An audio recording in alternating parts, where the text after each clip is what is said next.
So,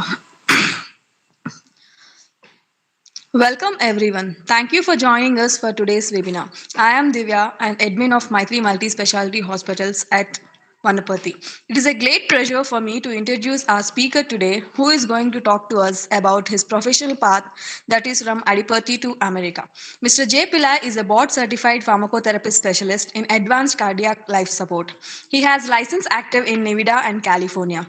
Mr. J has 24 years of experience in various facts of pharmacy professions like hospital, clinical, community, compounding, and teaching. He is currently specialized in clinical pharmacy practice in teaching community hospitals. Here, I would like to list his few of his experience. He started his career as pharmacy lecturer in KMC University, Manipal, in the year 1976 to 1980. Later worked as pharmacy manager in NMC Hospital, Abu Dhabi, from the year 1980 to 1983. Now, presently, he is leading as a clinical pharmacist in Dignity Health, Houston, Nevada, from 2005 to 2021. His story will surely be inspiration to all of us who have joined the session. I am really excited to hear from you, sir. Mr. Without any further ado, let us hand over it to Mr. J. Sir, it's over to you. Okay, thank you, Divya, for a wonderful introduction. Um, it's a great opportunity for me to meet Avenida and the group down there. I must, first of all, thank Dr. Karthik Rakam for giving me this opportunity. It's a great pleasure in being here and talking to Avenida group of pharmacy professionals. I should first of all recognize, otherwise it would be remiss if I don't mention a few gentlemen that I came across in LinkedIn. First and foremost, I got introduced to LinkedIn by a gentleman from Hyderabad, Mohammed Ali Waris. I don't know, some of you might know him or not. He is in Hyderabad working for a pharmaceutical industry. And then who put me in touch with some of the pharmacy association in Kerala, gentleman by name Prince Thomas Joe, who arranged the first webinar to the pharmacy graduates. And then thirdly, Manoj Kumar Yadav, a gentleman from Bangalore, a selfless gentleman. His approach is to help pharmacy graduates and pharmacy students in different walks of life. And right now, I have the pleasure of meeting Karthik, Rakam, and his students, Avenida Group. When I met Karthik over LinkedIn, a few weeks ago, we shared, our interest in helping pharmacy professionals. And then I had a Zoom video with Karthik. We talked about 30 minutes, and Karthik expressed interest, telling me, "Are you interested in talking to Avenida Group about your professional journey?" And I told him, if you want me to explain my professional journey, it takes only about 5 minutes. And he came across as a gentleman who is, I should say, a soft-spoken gentleman with a good active listening and also a very good persuasion skills. And he smilingly interjected and told me, if you could, intermingle your experience with some of your life and professional experiences, that'll be great. Speak about 35 minutes. I said, okay. When I was talking, I was thinking about how I should respond and present my experience, I kind of accepted that and recommended instead of being a monologue between me and you guys, it would be more engaging if it is a conversational style. So I would suggest, as I'm speaking about my professional and life experience, if you have any questions, comments, please feel free to interject. Maybe raise your hands and we can make it as a conversation if possible, if that's okay. If not, jot down your questions, comments at the end of the discussion. We can have a conversation. Just so you know, my full first name is Jay Chandran, and my last name is Pillai. Should I bring in my presentation in the full screen now, Karthik, Alvin? Yes. Okay. I'm And not Manoj too sir, good welcome. at I was Google not aware that Meet. you are part. Alvin, can you help sir share his screen?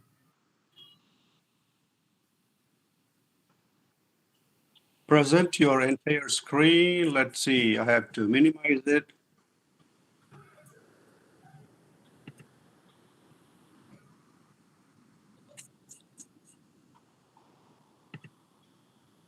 Are you able to see me?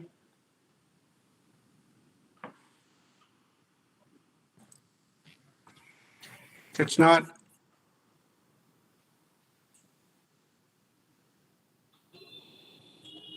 Just want to make sure you guys are able to see me completely, hear me.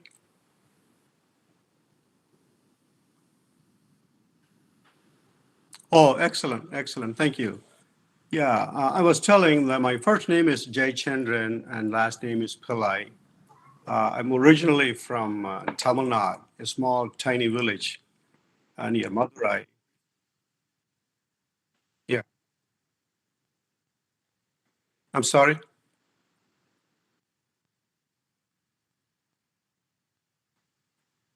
Screen share, screen. Okay. Where is the screen share, Alvin?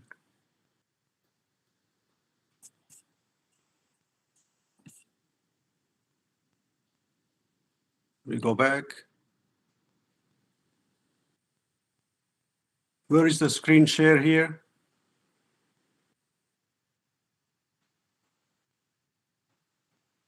I'm looking at Google Meet.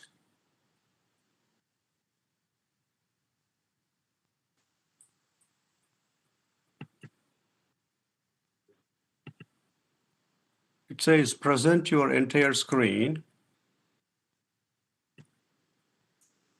Allow.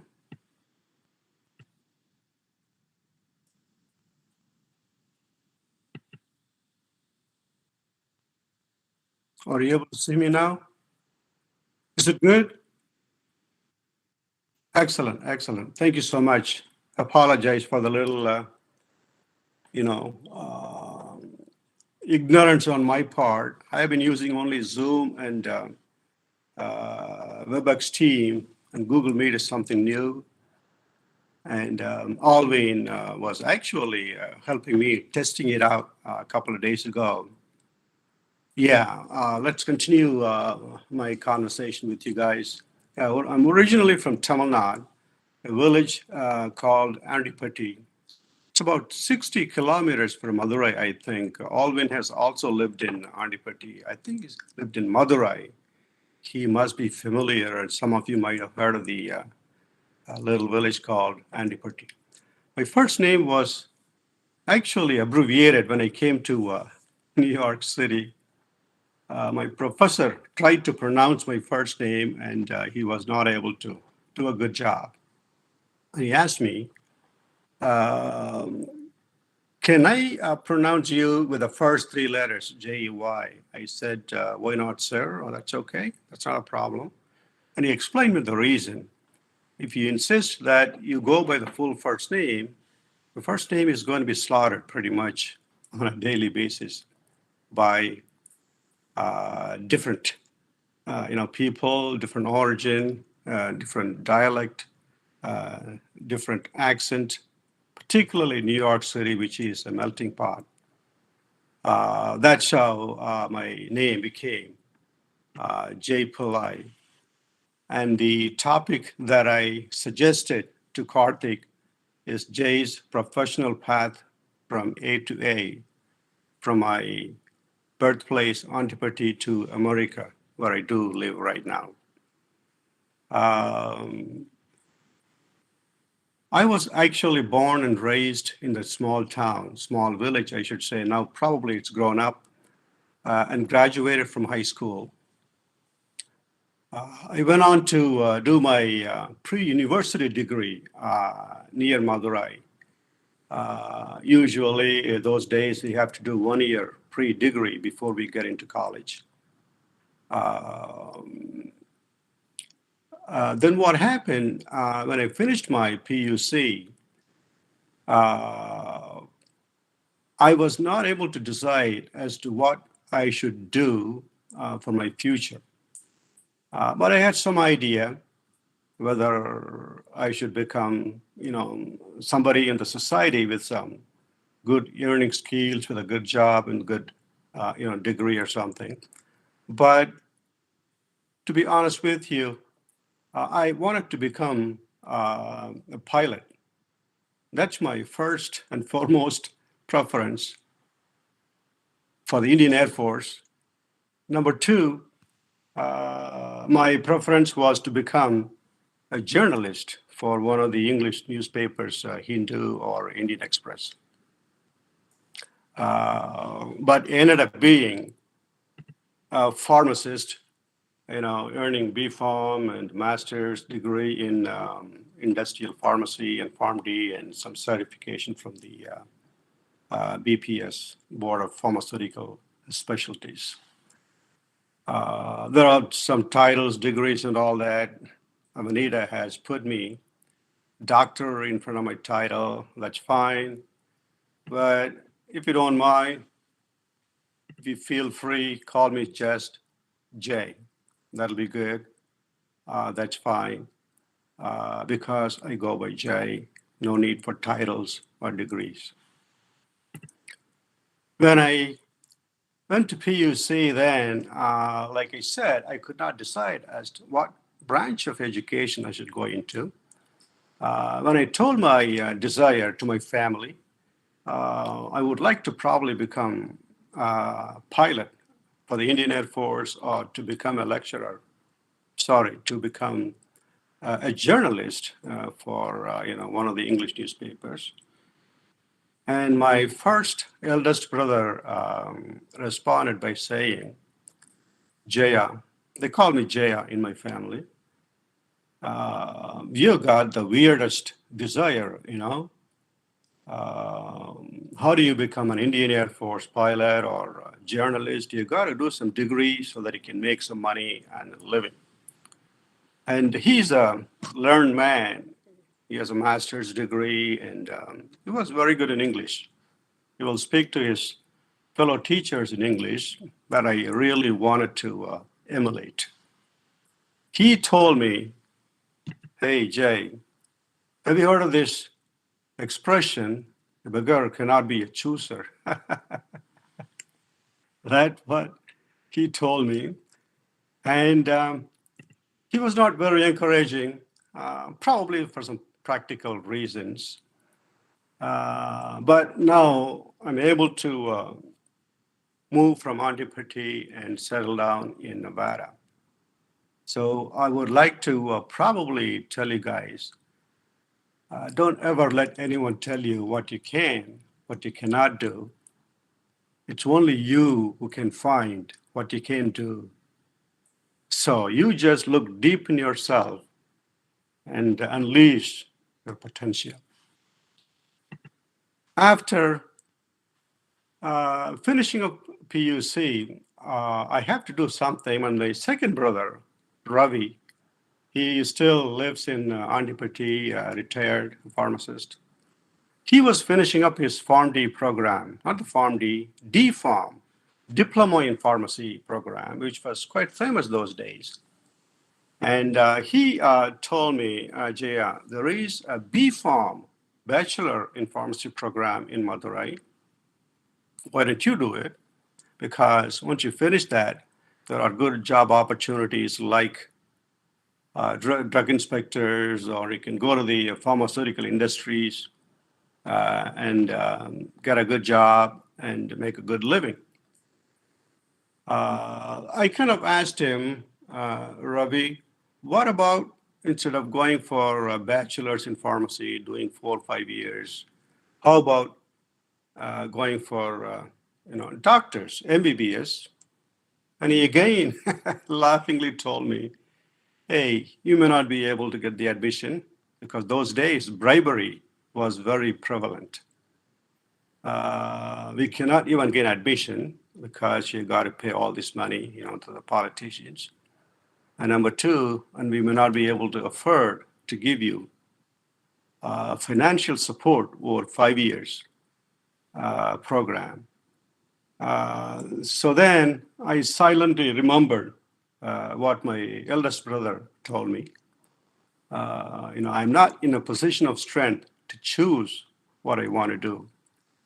Then I applied for B Farms, and then I got the interview. I appeared for the interview, but I wasn't selected again because of the political reasons. We didn't have anybody to influence the admission process. I stayed at home for about 6 months, which was very frustrating, and sometimes which was even depressing. Then after 6 months, a letter came from the authority that I have been given an admission, to my surprise. Excuse me. I was ecstatic, got the letter, showed it to my parents, and then I went to Madurai and began my B-Pharm program. In the middle of the course, after 6 months, I was admitted. I was in the middle of the course. And there my journey began in the pharmacy profession. I finished my B-Pharm. Then again, when I thought, apologize. Alvin, did you call me?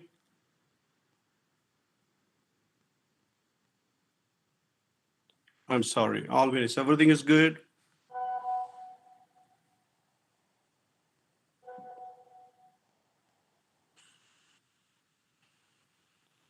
Alvin is asking me, can I maximize the keynote window? I think it is maximized.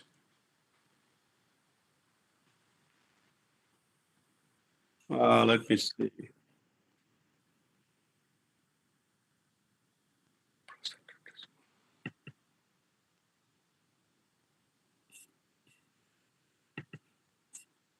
I think it's maximized.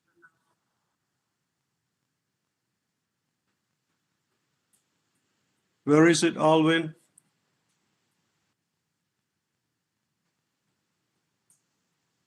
That's a keynote.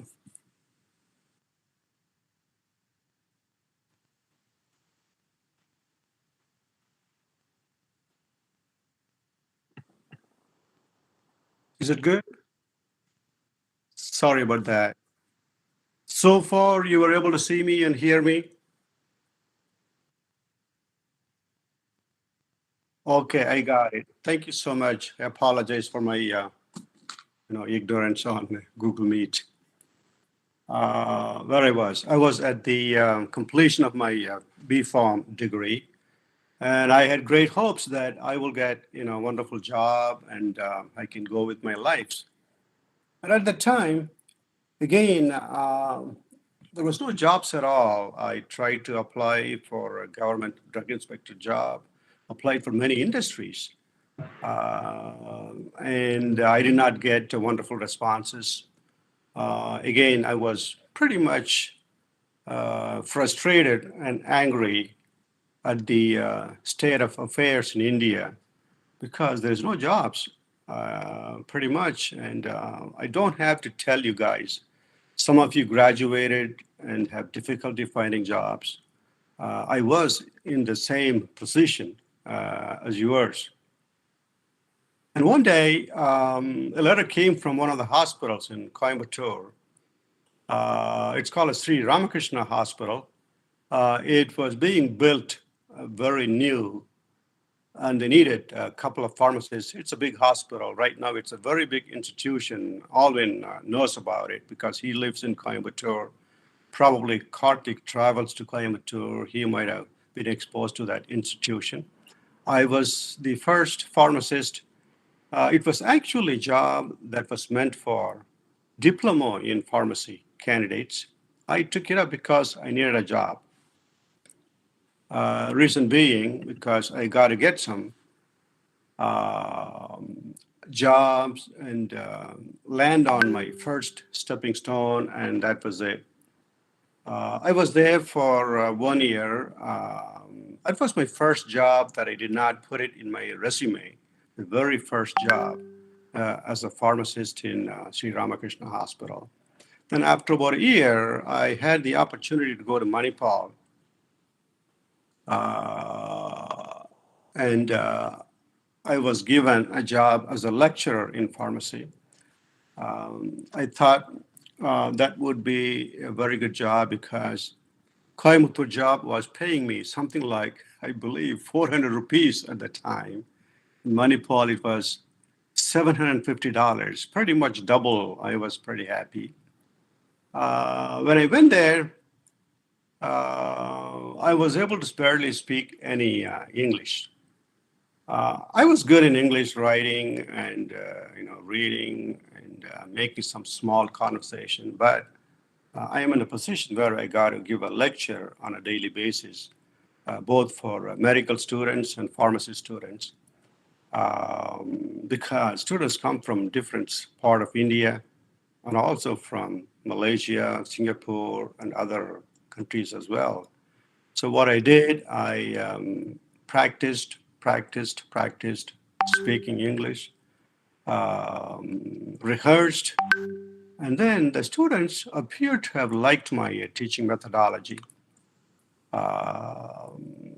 If I had an option, I would have stayed there for the rest of my life as a lecturer, professor, uh, because I like the job to be the best for my satisfaction. And yeah, although the money was not good, but it made me happy. But destiny had a different plan for myself because you decide and Almighty disposes, right? Mine is a very big family of five brothers and three sisters. Uh, my sisters were growing up. Little that I knew that my first sister finished her degree and she was ready to be married, on the usual Indian culture, they grow up, have some education, and they got to get married. We got three sisters, and my dad was a school teacher. He was constantly brooding over that huge responsibility. Um, he was a school teacher, making some money, but he did not have a good financial background. Um, so whenever I talked to him, I kind of sensed his predicament that how am I going to comply with this responsibility? So I thought it is time for me to find a good job and help my dad out.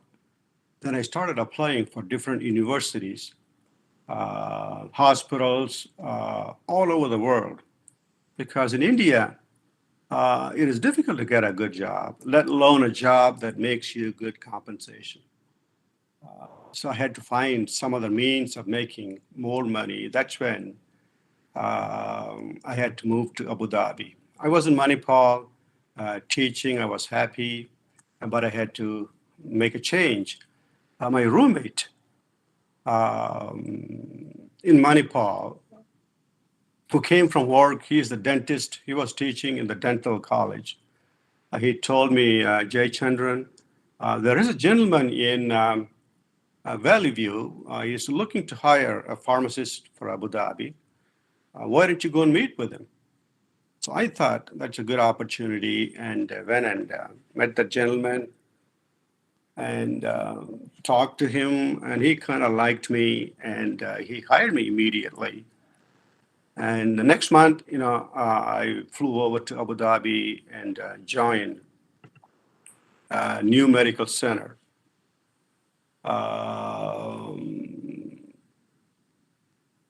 First job, I put this little quote from Martin Luther King. First job is simply a pharmacy job meant for a D farm. Some other people said, "Hey, that's for D farm. Why would you do that?" This is one of the reasons that I did that. And the situation in my family, I have three sisters, getting married requires a lot of money. Dowry system is bad in India. I believe now, even now, it still exists. It's a curse, I think, on the society, metastasized, rural places, villages. Even now, I think in different communities. I remembered one of the quotes from Gandhiji, Mahatma Gandhi. Any young man who makes dowry a condition to marriage discredits his education, country, and dishonors womanhood. Everybody, read quotes. We all text quotes to other people. We really like it, but seldom we follow it. That's one of the reasons that younger generation nowadays is not so much. They try to follow it pretty much. So when I went to Abu Dhabi, it's a great place. I made a lot of money. Soon over to my parents. My first and the second sisters got married, and my third sister went to medical school and became a physician.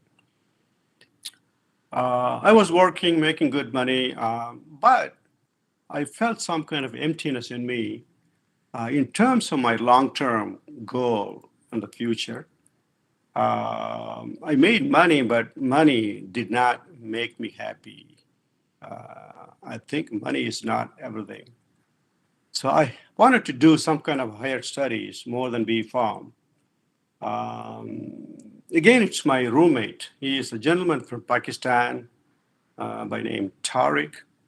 I I would see him every day. He was reading and practicing English. I kind of asked him, "Hey, Tariq, what you're doing? It appears you're preparing for some kind of an examination." He told me, "Yes, Dr. J. In the Middle East, we call each other Dr. J because we are happy and we are called doctors, right?" He said, "Yeah, I'm preparing for TOEFL, test of English as a foreign language." I asked him, "What is the purpose?" So that I can apply, get some higher degree admission in some colleges and go to the U.S. Inshallah. That's what he told me. Then I started thinking and asked him another question, probed him. "Hey, can I do this?" When I asked that question, he kind of burst into laughter. His lungs came out when he was laughing. I asked him, "Why are you laughing?" I asked a question. I didn't crack a joke or something. Then he told me, "Jay, the question you asked me is a joke because you're smarter than me. That's my observation. If I can do it, why can't you?" So that hit me hard that day. I did not sleep. I just started thinking as to my next, plan and procedure. Next day, I got up, researched, and got the address of the TOEFL place, got the applications applied. Appeared for the exam in Dubai. I passed. It's a grade actually, no pass or fail. Passed, and then I started applying to many different universities in the U.S., just following the footsteps of Tariq. I applied 30, 40 universities and no responses at all. Then I wrote a personal letter to one of the professors in New York City. The college is Long Island University, Arnold and Marie Schwartz College of Pharmacy. I applied for the hospital pharmacy. He was the head of the department. His name is Dr. Robert Lantos. It appears he was impressed by my letter. And then he went personally to the admission department, human resource, and recommended that I be granted admission. And I got the admission and the visa papers to get the student visa. I got lucky again. I went to the American Embassy and applied for the visa, and I got the student visa with difficulty. They would not give the visa immediately. They make you come back and forth for a few times. And then I went to New York in the September of 1983, I believe. At that time, some of you might not have been born, I think. Maybe some of you might have been in liquid stages. Just a joke. I went to the college in Brooklyn, took some classes in hospital pharmacy, master's degree. When I was studying master's in hospital pharmacy, I met a lot of Indian students who were doing master's in industrial pharmacy. And they told me, Jay, if you go back to India, what are your prospects of becoming a hospital pharmacist? I was in a hospital, so that was my motivation. When I started thinking about that, the prospect was not that great. It was dim. So I had to change to industrial pharmacy major. Talked to my professor, he agreed. Then I finished my master's degree in industrial pharmacy with a thesis on transdermal permeation of propranolol through hairless mouse skin. So that was my master's degree. When I was doing the master's degree, I was given a fellowship to teach the pharmacy students in Brooklyn College of Pharmacy because I had the previous experience from Manipal. So I started taking classes for the pharmacy graduates in the laboratory, like physical pharmacy, compounding pharmacy, and also sometimes, how to make tablets and capsules, things of those nature, manufacturing pharmacy. In the laboratory, I got a fellowship and the education was free. I was very lucky. In the meantime, at the time, New York City, New York State was allowing Indian pharmacy graduates to appear for the licensing exam to become a registered pharmacist. After doing, I believe, a couple of thousands of internship in a drugstore or a hospital, which I did, and took the exam and got the license. At the same time, I finished my master's degree. So I got the license, I got the master's degree, but the job again in the industry, even in this country at the time, was not paying that much. It was not even reasonable, but the hospital pharmacist job was good, more money. So I settled down for money. I became a pharmacist in a drugstore. Then I met a family in Virginia who migrated from Tamil Nadu, Nagargoil. They had a daughter, so I had an opportunity to meet with them. And one of my friends back in Nagargoil put me in touch with them. I was not ready to get married, but I thought I'll go and meet with them, see what happens. I met with them and I decided, okay, it's time to get married. I got married. That's when I got stuck in this country. I could not go back to India. It wasn't too bad either. So I moved back to New York City from Virginia after getting married and worked for a drugstore for about a year. Um, and then I moved to Maryland, which is an adjacent state to Virginia, because her parents were there. My wife will be a little more comfortable. I got a job near Washington, D.C., a hospital, first time in my life. I didn't like the drugstore. Hospital was much better because you go to the floor, speak to healthcare professionals, doctors, nurses, talk to the patients. That was kind of more of my cup of tea. I worked at the Holy Cross Hospital in Silver Spring, Maryland. That's when I was exposed to the clinical pharmacy practice just sprouting, just growing, just showing up. My hospital department of pharmacy hired a small company, outsourced it to a couple of PharmD people, and they came into our department and introduced PharmD, what we should be doing, what we should monitor, what we should screen, and fix the issues in the medication therapy area. At that time, we were not even allowed to write on the patient chart because doctors were a little bit hesitant because if you put something in the chart and if they don't follow it, if something happens to the patient due to adverse drug reactions or something of that nature, they will be liable because America is a litigious society. Anybody can sue anybody. And then anybody can go to court, and if they are harmed, they can ask for settlement. So we were not allowed to leave any written notes on the chart itself, but we kind of negotiated with the hospital physicians that we will leave a note on top of the chart. It's not part of the chart. Once the doctor review that, they'll just initial it, acknowledging they have seen it. We will take it out of the chart. So that's how my clinical pharmacy intervention began.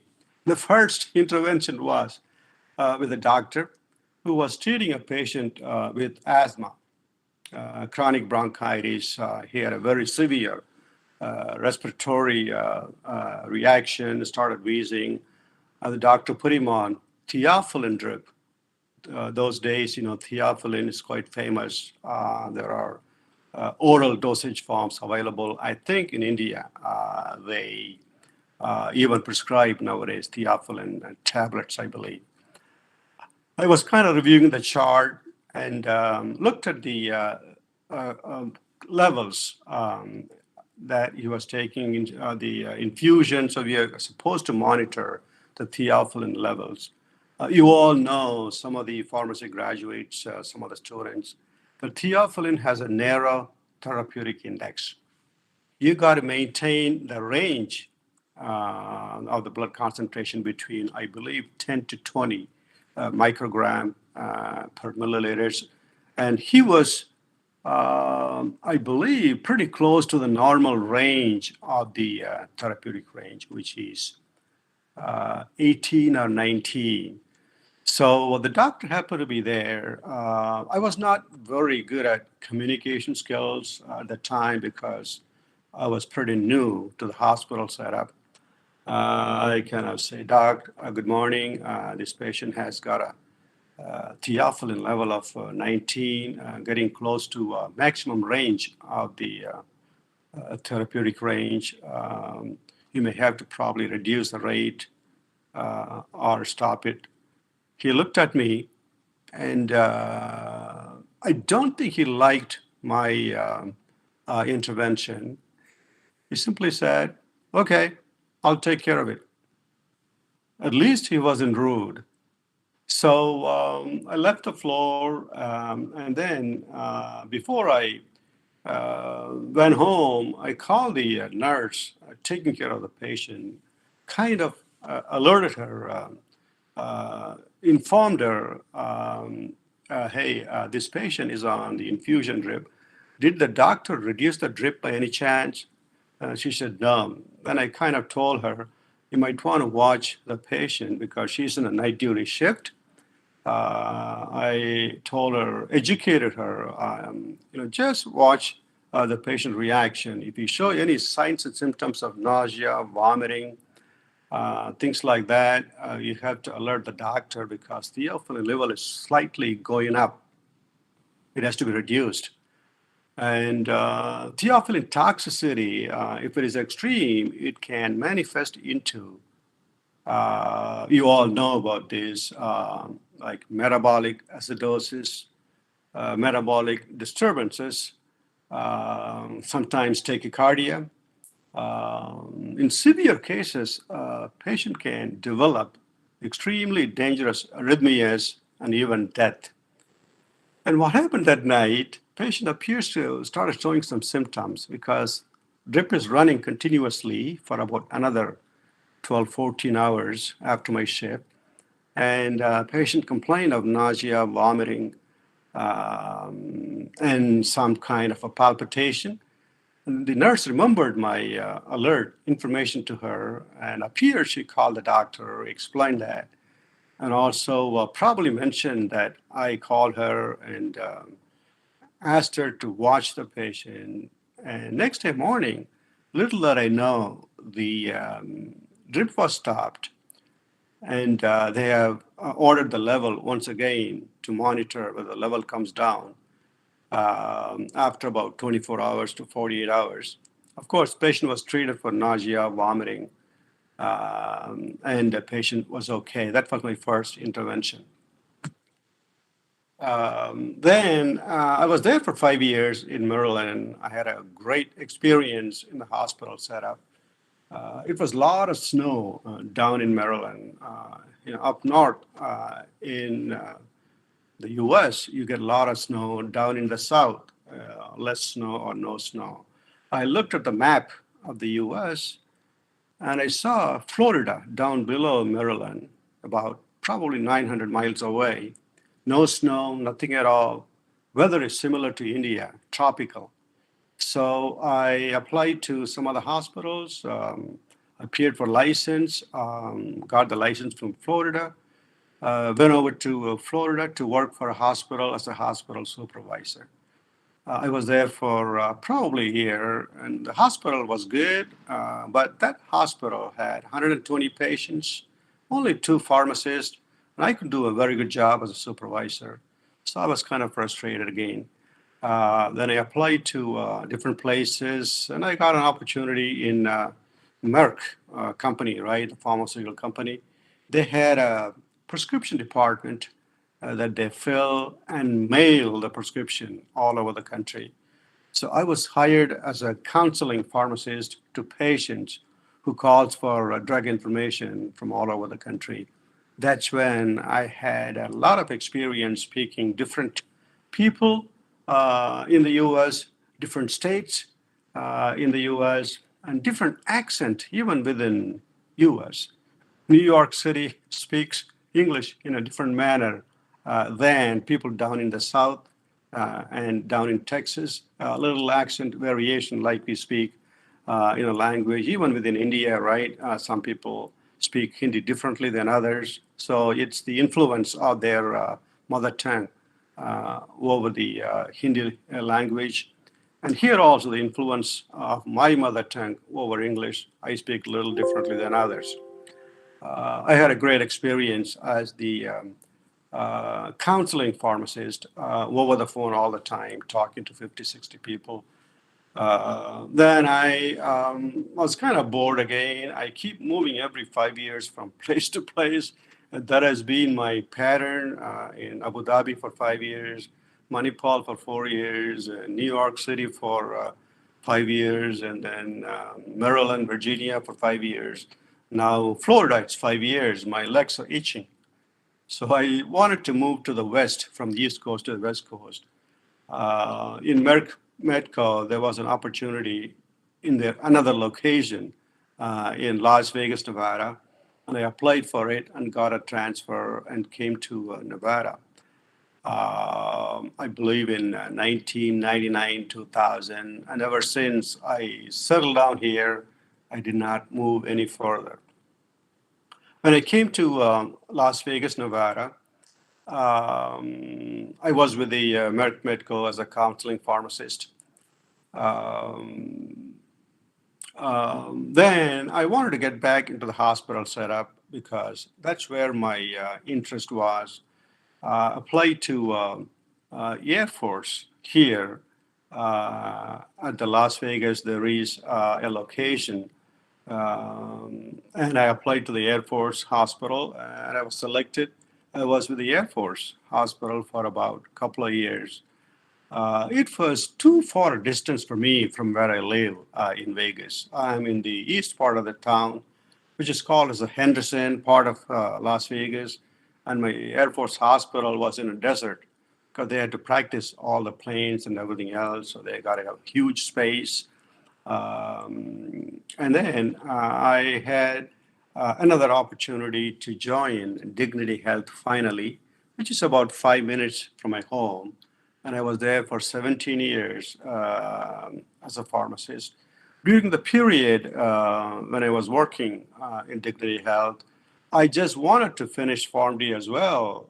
And hospital helped me out, and there was a program in the state of Idaho, College of Pharmacy University. I applied for the PharmD programs. It was about, I believe, 3 to 4 years because I had all the degrees and the experience. They cut it down to 3 years. I finished PharmD, got the PharmD, then the BCPS board certification from the Board of Pharmacy Specialty. I appeared for the BCPS and got that license as well. And that's the brief history of my travel from Andipati to America, now settled down in Vegas. I'm telling you because not to beat my own drums, boast myself, because of the difficulties that anyone can come across, that with patience and persistence, I think we can overcome it. That's one of the points that I was telling Abu Dhabi Medical Center. Uh, you know, do not underestimate yourself. Those kinds of points I wanted to project.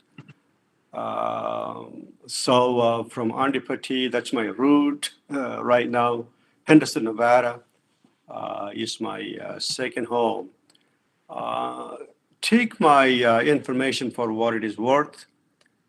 Some of them might be encouraging, some of them might not be, but I just wanted to present a honest, a candid, and truthful experience of my journey until today.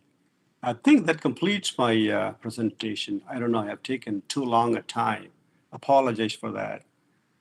If there is more time, I got a few patient slides after this. If not, I would like to complete this presentation on my professional path. And if you have any questions, comments, please feel free to ask me. Don't hesitate. I will be glad to give my best answer possible. Thank you so much for listening. If it was boring, if I have put you somehow to sleep, apologize. Please wake up and ask me the questions.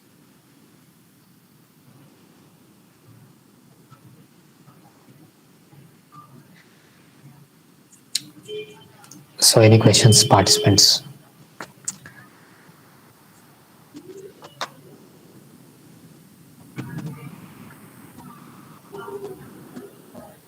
Hello, sir. Hope you're doing great. I'm Hachini. I'm a family intern, and it was great listening to your journey. Thanks for the narration. It just felt like we're traveling along with you in your journey. And my question is, what was the most challenging part like of your journey? Of course, there were so many hurdles, but what was like what was the stage where you felt like maybe like I can't do this or something like that? Excellent question. I have to think it over for a few seconds. I believe the most challenging part is probably coming over to New York City, exposing myself to different culture, the cultural shock, I would say, because New York City is a melting pot, meaning people comes from different parts of the world. Almost there will be a person from every country. How many countries we have? I don't know, 100, 120? All those people are there with different cultures, different languages, different approach, different thinking, but we are all human beings. So that was the most difficult part. And the going through the cultural shock and getting used to that and become matured, then taking classes at the university for pharmacy graduates classes because I had a different accent. They had to tell me to stop in between. Jay, you are teaching wonderful, but you're speaking too fast. That was true. You know, we in Indians try to speak pretty fast sometimes. Reason being, we think fast, I guess. We want to express our thoughts pretty quick and finish it. Then I had to learn to pause and then speak. So that was the second challenge. But the first and foremost challenge is coming to a foreign country and experience the culture and the change in culture. Yeah, that was probably the first and the foremost shock. It's a wonderful question. I never thought about that. Thank you so much. Thank you, sir. Alvin, how do I get back to stop the screen and so that I'll be able to see you guys, on the screen? Safari. Oh, okay. I got it. Here I am. Yeah, yeah. It's good. Stop presenting. Yeah, yeah. Thank you so much. Excellent. I can see Karthik.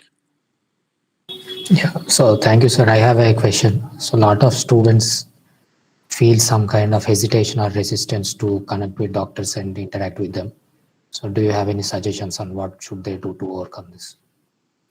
Absolutely. In fact, I'm working on a presentation. Myself and Manoj Kumar Yadav, you might know him, we were talking about communication skill, how to approach the doctors, because doctors, particularly in India, my experience, I might be wrong, they have these complex, right? Superiority complex or something of that sort, that if you go and tell them that this drug therapy appears to be inappropriate for this patient, they may not even listen to you, I think. So the thing is, the best approach, there is a process as to how to create a communication process and establish a clinical pharmacy practice in the hospital setup.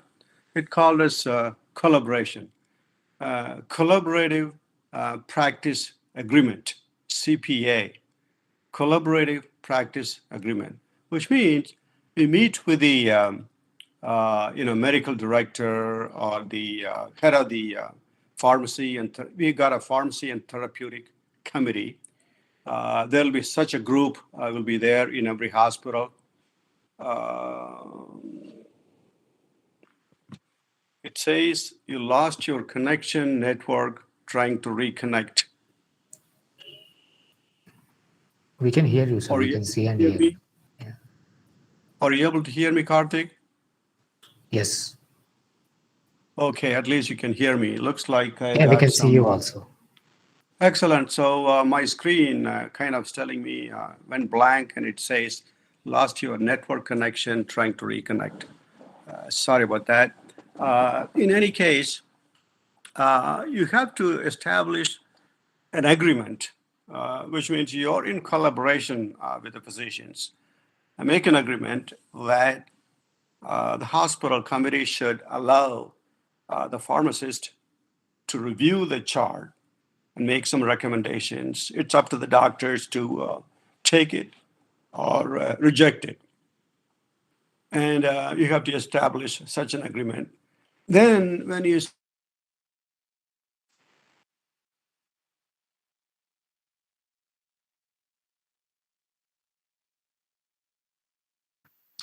Alvin, you can stop the stream now and ask her to join. I think got disconnected.